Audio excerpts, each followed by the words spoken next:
Ya, Assalamualaikum warahmatullahi wabarakatuh. Kembali lagi di video untuk perkuliahan fisika umum. Di video untuk kali ini kita akan melanjutkan pembahasan mengenai suhu dan kalor ya. Melanjutkan video sebelumnya. Jadi kita akan membahas mengenai suhu dan kalor di bagian yang kedua. Di bagian yang pertama, di video yang lalu sudah dibahas mengenai suhu ya. Suhu itu menggambarkan energi kinetik molekul dari sebuah zat gitu. Jadi kalau sebuah benda itu suhunya tinggi, artinya energi kinetik molekularnya itu besar gitu ya.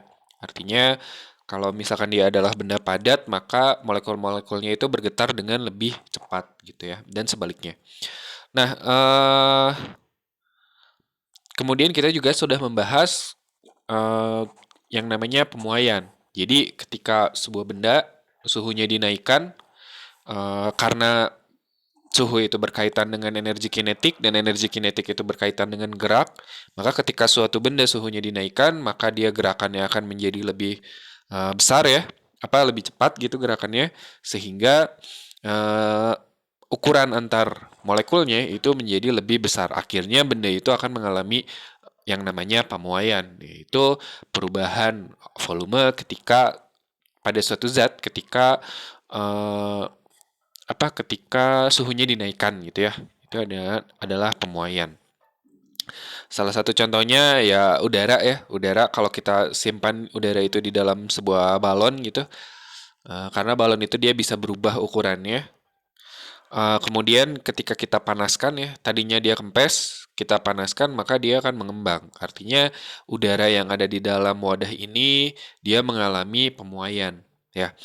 Nah, perlu diperhatikan bahwa yang namanya pemuaian ini, dia itu tidak ada penambahan materi ya. Jadi materinya ya tetap segitu gitu. Udara yang ada di dalam wadah ini ya tetap segitu. Ya, dia menjadi besar bukan karena materinya tambah banyak, tapi jarak antar molekulnya yang makin jauh ya. Ketika suhunya dipanaskan, jarak antar molekulnya makin jauh. Dan perlu dipahami juga bahwa pada pemuaian, ketika suhunya kembali diturunkan, itu dia bakal menjadi kempes lagi ya. Jadi dia bersifat reversible ya. Jadi pada peristiwa pemuaian ketika suatu benda ditambah suhunya, misal karena dipanaskan gitu ya, maka benda tersebut akan bertambah volumenya. Nah, volume ini merupakan salah satu contoh dari sifat termometrik benda ya. Nah, sifat termometrik itu apa? Sifat termometrik itu adalah sifat-sifat benda yang berubah ketika suhunya berubah ya. Ya, contohnya adalah volume. Ketika suatu benda itu berubah, maka volume benda itu akan berubah. Ya, walaupun untuk setiap zat ini berbeda-beda ya. Untuk benda padat, cair, dan gas juga ini berbeda-beda. Paling terlihat ini biasanya pada gas ya. Pada gas itu biasanya paling terlihat ketika suhunya bertambah, dia volumenya makin besar.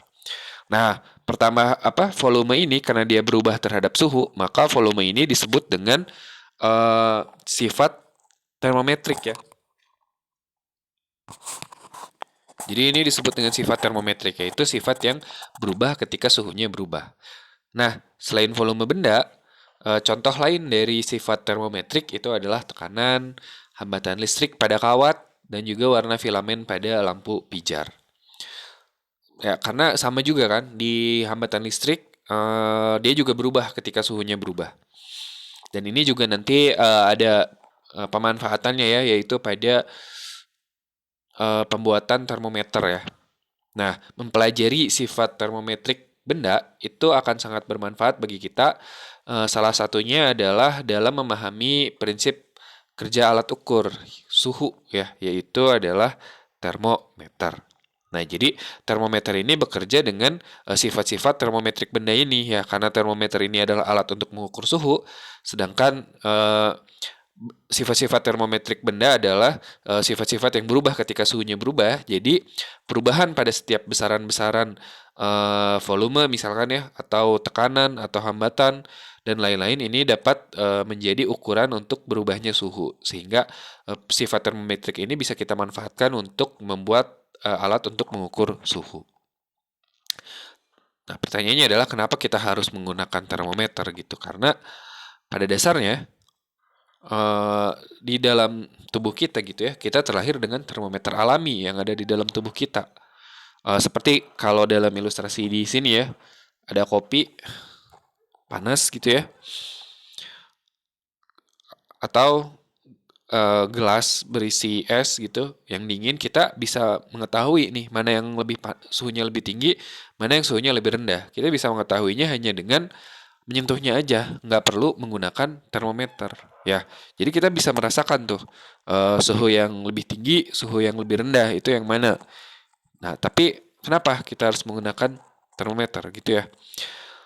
Nah, mungkin ini pertanyaannya begitu. Jika kita bisa merasakan suhu panas dan dingin hanya dengan menyentuh, mengapa kita membutuhkan termometer gitu sebagai alat untuk alat untuk mengukur suhu gitu. Padahal kan bisa dirasain aja. Benda itu panas, benda ini dingin gitu. Nah, kenapa? Tapi kita membutuhkan termometer. Karena segala sesuatu yang kalau cuma pakai perasaan itu biasanya ujungnya berantakan ya. Ya, kenapa kita tidak bisa menggunakan perasaan aja dalam mengukur suhu? Nah, kita lihat nih, ada ilustrasinya nih. Misal ya, kita mempunyai dua buah wadah, ya. Yang satu berisi air es, yang satu berisi air hangat gitu ya, air hangat lah. Nah, eh, ketika kita masukkan tangan kiri ya ke air hangat dan tangan kanan ke air es, kita bisa rasakan ya mana yang suhunya lebih tinggi, mana suhunya lebih rendah. Ini kira-kira sama tuh dengan yang tadi. Nah, ya maksudnya sama dengan ketika tadi ada kopi panas dengan es jeruk dingin gitu ya. Kalau es jeruk hangat sih nggak ada ya kayaknya. Nah, ya kita bisa merasakan mana yang suhunya lebih rendah, mana yang suhunya lebih tinggi ketika kita memasukkan tangan kita ke wadah yang berisi air es dan air hangat. Nah, kemudian kalau kita sediakan wadah yang ketiga, ini berisi dengan air yang suhunya biasa aja, nggak dingin, nggak juga anget. Jadi standar aja. Misalkan suhu ruangan ya, misalkan 25 derajat Celcius gitu. Nah, ketika kalau kita tarik ya tangan dari air es dan air hangat dan kita masukkan ke dalam air yang berisi air dalam suhu kamar ini, nah tangan kiri yang mana yang ini berarti, tangan kiri dan tangan kanan itu akan merasakan suhunya itu seperti berbeda. Ya, padahal cairannya sama, airnya air yang sama, baskomnya baskom yang sama, tapi dia bakal merasakannya berbeda. Ya, yang tadinya di tangan kanan yang tadinya di dalam air es ketika dimasukkan ke air biasa, ya, air pada suhu kamar, dia akan merasakan air pada suhu kamar ini terasa hangat. Sedangkan sebaliknya, tangan yang tadinya dimasukkan ke air hangat, ketika dimasukkan ke dalam air dalam suhu kamar, ini akan terasa dingin. Nah, padahal ini air yang sama, padahal ya pada wadah yang sama, suhunya pasti sama gitu ya. Suhunya ya ya karena kan airnya memang air yang ini juga gitu. Tapi tangan kanan dan tangan kiri itu akan merasakan air ini seperti memiliki suhu yang berbeda gitu ya. Yang tadinya ada di air es merasakan air ini seperti air hangat, yang tadinya di air hangat merasakan air ini seperti air dingin. Padahal air yang sama, tapi perasaannya seperti berbeda. Nah, itulah kenapa kita tidak bisa menggantungkan diri pada perasaan saja ya. Harus tetap menggunakan empirisme gitu. Jadi gitu ya, kenapa kita nggak bisa hanya menggunakan perasaan aja. Jadi jangan kebawa perasaan. Jangan baper ya. Oke, nah sekarang tadi kita udah bahas ya mengenai yang namanya termometer. Itu alat untuk mengukur suhu. Nah, termometer ini bekerja dengan menggunakan sifat-sifat termometrik dari benda ya. Seperti tadi yang sudah dibahas adalah mengenai volume, tekanan, dan juga hambatan listrik pada logam gitu ya. Nah, eh kita bahas sih beberapa ya. Yang cukup umum ya, yang cukup umum eh itu adalah termometer raksa ya, yang mungkin kamu suka lihat di lab biasanya ada ya, atau kalau kamu ke puskesmas gitu periksa suhu tubuh biasanya ada termometer badan, biasanya dia lebih pendek tuh, kemudian ditempelin di ketek gitu ya. Nah, Itu termometer cairan ya. Isinya bisa raksa, ya umumnya raksa sih. Nah, termometer-termometer yang cairan itu dia menggunakan prinsip pemuaian ya. Jadi kan tadi ada sifat termometrik itu kan salah satunya volume ya atau pemuaian. Jadi termometer cairan ini dia menggunakan sifat termometrik bendanya adalah pemuaian atau perubahan volume. Nah, artinya ketika suhu naik, maka volume itu cairan itu akan memuai ya. Nah, pemuaiannya ini adalah linear terhadap suhu berbanding lurus. Jadi ketika eh, jadi antara pemuaian pertambahan volume dengan pertambahan suhu ini dia berbanding lurus. Nah, dengan suatu kalibrasi tertentu, dengan disesuaikan juga dengan skala yang digunakan ini kelihatan gini. Maka pemuaian pemuaian tersebut dapat menunjukkan suhu yang diukur oleh termometer.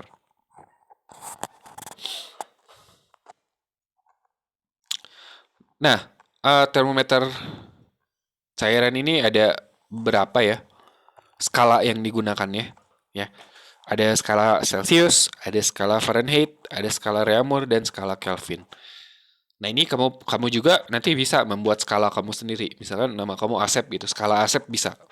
Nah, karena apa? Karena kalibrasinya antara ke semua termometer ini itu adalah dua titik ya, yaitu titik didih air dan titik lebur es atau titik beku air ya. Kalau pada suhu Celcius, pada skala Celcius, itu titik lebur es pada suhu 0 derajat Celcius, sedangkan titik didihnya 100 derajat Celcius. Kalau pada Fahrenheit, itu 32 derajat, sedangkan titik didihnya adalah 212, 212. Nah, kalau pada Reaumur, itu titik leburnya adalah 0, titik didihnya adalah 80. Ya. Kalau pada Kelvin 273, 373. Nah, khusus untuk Kelvin dia tidak pakai derajat ya penulisannya. Karena suhu Kelvin itu disebut dengan suhu mutlak ya. Nah, mari kita lihat ya satu contoh. Oh, belum ya? Ini baru ininya, baru apa titik didih dan titik leburnya. Ini titik atasnya, ini titik bawahnya. Nah, semua termometer itu titik atas dan titik bawahnya berdasarkan dua titik ini, yaitu titik didih air dan titik lebur es. Nah, untuk mengkonversi dari dari satu skala ke skala yang lain ya. Nah, kita gunakan perbandingan aja ya, perbandingan eh ya mungkin waktu SMP gitu ya atau waktu SMA mungkin kamu juga sudah pernah diberi rumus-rumus yang banyak gitu ya mengenai konversi suhu. Sebenarnya itu nggak usah dihafal juga sih karena prinsipnya adalah kamu memahami bahwa ini menggunakan prinsip perbandingan ya. Bahwa ke semua skala itu menggunakan dua titik yang sama. Jadi suatu angka di satu skala dengan angka di skala lain ya tinggal dilihat aja perbandingannya terhadap kedua titik ini gitu. Ya, kira-kira persamaan yang digunakan seperti ini ya. X min XB, ini XA min XB itu adalah rentang dari termometer X, artinya yang atas dikurangi yang bawah. Misalkan tadi Celsius kan dari 0 ke 100. Artinya batas atasnya 100 dikurangi batas bawahnya 0. Jadi 100 kurang 0 ya 100 gitu. Nah, ini juga sama, termometer yang kedua, Y dikurang YB, YA min YB. Jadi YA min YB ini adalah rentang dari termometer Y gitu ya. Jadi suhu yang ditanyakan ke suhu bawahnya dari termometer tersebut. Nah, suhu ya ini sama, yang Y juga begitu ya. Jadi X itu adalah nilai pada suhu termometer X, XA itu adalah titik tetap atas, XB titik tetap bawah, Y itu nilai pada termometer Y, YA itu ya titik tetap atas, dan YB itu adalah titik tetap bawah.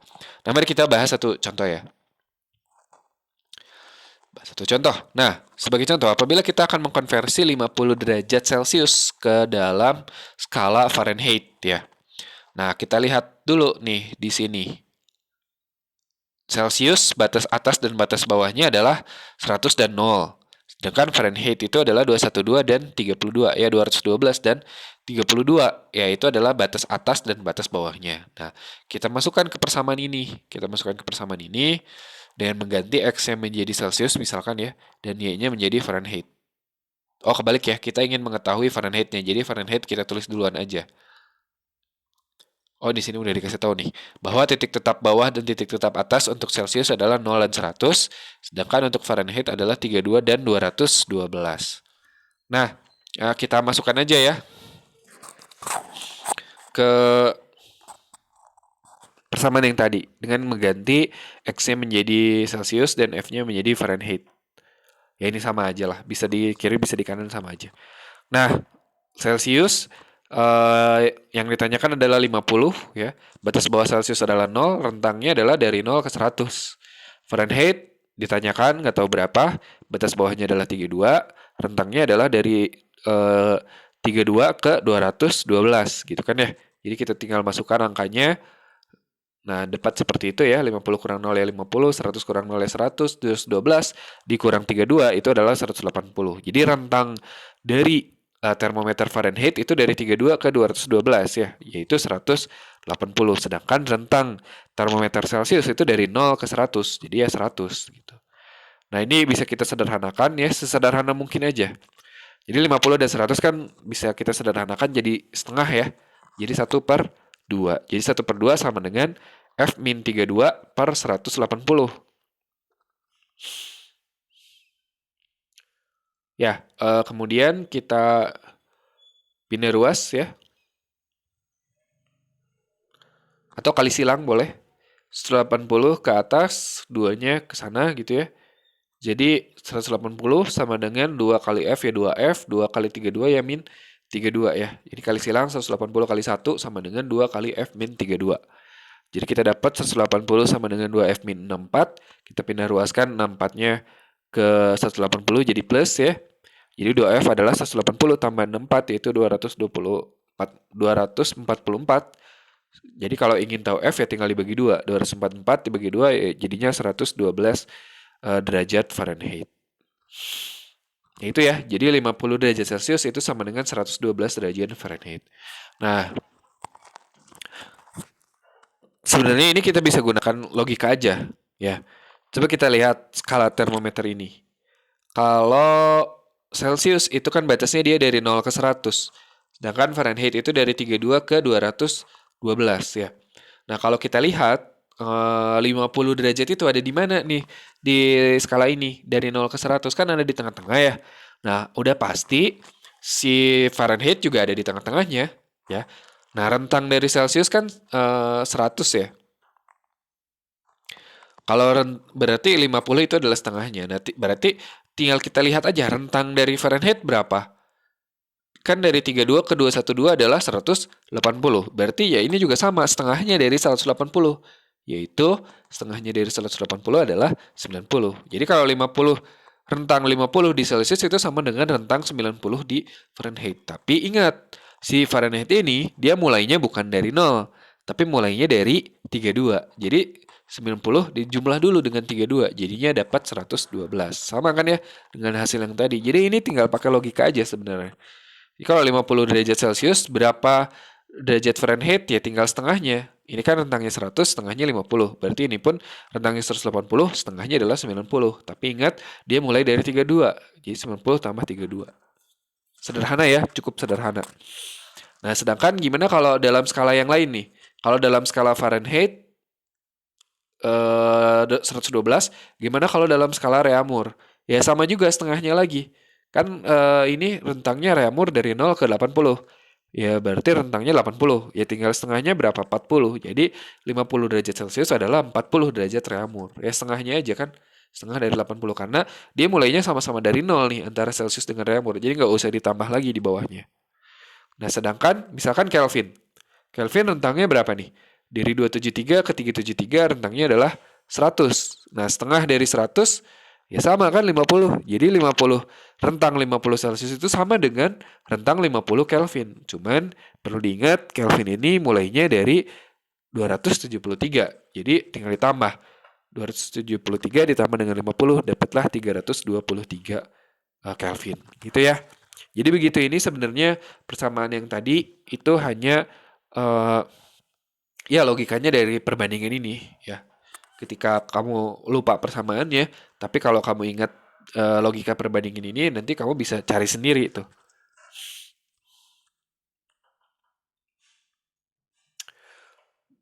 kita coba contoh lain ya. Nah, mungkin kamu merasa persamaan yang tadi itu ribet ya. Kayaknya lebih gampang yang diajarin waktu SMP dulu deh. Nah, ya memang begitu, tapi eh, persamaan-persamaan yang kamu dikasih dulu itu yang misalkan dari Celsius ke Fahrenheit apa kali 9/5 tambah 32 itu kan jadinya ribet. Ribet karena untuk setiap konversi untuk setiap skala jadi berbeda-beda kan ya persamaannya. Misalkan dari Celsius ke Fahrenheit, dari Fahrenheit ke Celsius, dari Celsius ke Kelvin, dari Kelvin ke Celsius, kemudian Fahrenheit ke Kelvin, kemudian Kelvin ke Reaumur.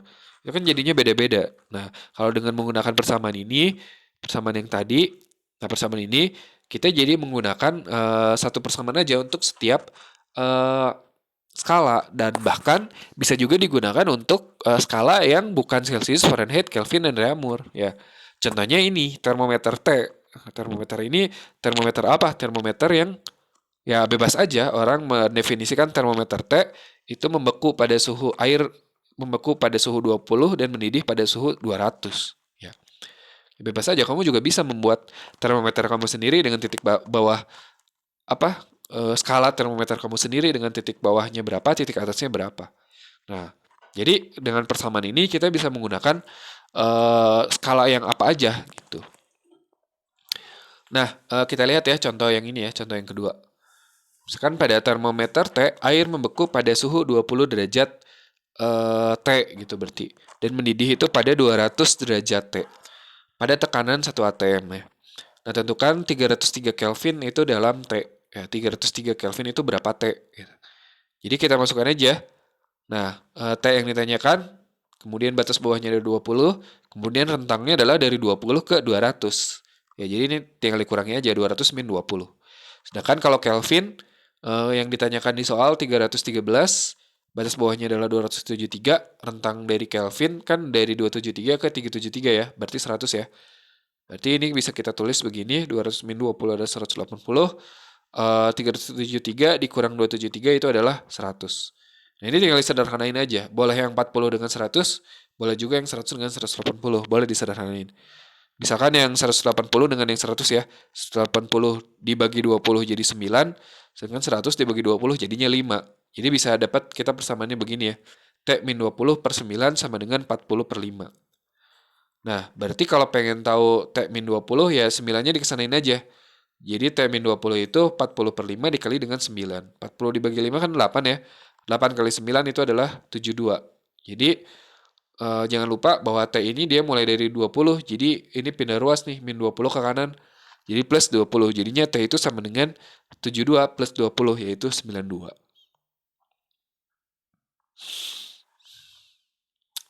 Ya begitu ya. Itu adalah contoh dari bagaimana kita mengkonversi suhu. Nah, sekarang selain termometer raksa, kita juga bisa menggunakan sifat-sifat yang mana termometer raksa atau termometer cairan itu kan sifat termometriknya adalah pemuaian atau perubahan volume. Nah, kita juga menggunakan sifat-sifat termometrik yang lain dalam pembuatan termometer yang berbeda. Misalkan termometer digital. Termometer digital dia tidak menggunakan sifat termometriknya bukan pemuaian, bukan perubahan volume. Nah, dia menggunakan hambatan logam. Ya, jadi selain termometer raksa terdapat juga jenis-jenis termometer yang lain, yaitu termometer hambatan platina. Nah, kita sudah tahu bahwa yang namanya hambatan suatu logam itu bergantung pada suhunya. Ya, ini bergantung pada persamaan ini nih. R sama dengan R1, 1 tambah alfa kali delta T. Alfa ini adalah koefisiennya ya, koefisien suhu. Nah, koefisien hambatan ya terhadap suhu. Nah, sedangkan delta T perubahan suhunya. Artinya ketika terdapat perubahan suhu pada suatu logam, nilai hambatan logamnya juga akan berubah. Nah, karena nilai hambatan logam ini berubah ketika suhunya berubah, berarti kita bisa menentukan suhu suatu benda dari hambatannya gitu. Jadi kita mengukur hambatan listrik dari suatu logam, kita dapat suhunya berapa gitu. Ya. Jadi termometer hambatan platina itu menggunakan sifat fisis hambatan listrik dari platina. Nah, kelebihannya termometer ini dia memiliki jangkauan yang luas dan sangat akurat. Tapi dia itu tidak cocok untuk perubahan suhu yang mendadak ya. Nah, ada juga yang namanya termometer gas, ya. Itu adalah termometer yang ngegas, ya. Nah, termometer gas ini dia menggunakan sifat fisisnya atau sifat termometriknya adalah tekanan dan volume zat cair, ya. Pada termometer gas volume tetap, ya, digunakan gas sebagai senyawa termometrik, ya, khususnya hidrogen dan helium dengan memanfaatkan sifat termometriknya berupa tekanan yang dihasilkan gas, ya. Eh, Termometer gas memiliki jangkauan yang luas, sangat teliti dan peka, nggak kayak dia ya, nggak peka-peka. Nah, namun reaksinya cukup lambat, ya. Jadi dia tidak bisa untuk perubahan suhu yang mendadak gitu. Dan ukurannya yang besar sehingga sulit untuk dipindahkan, ya. Nggak kayak termometer yang termometer suhu gitu kan kecil gitu ya. Termometer gas biasanya digunakan dalam kegiatan penelitian di laboratorium. Selain itu, termometer gas juga banyak dipakai dalam kegiatan industri. Jadi misalkan di pabrik-pabrik farmasi gitu ya, yang sering berhubungan dengan gas dalam produksi.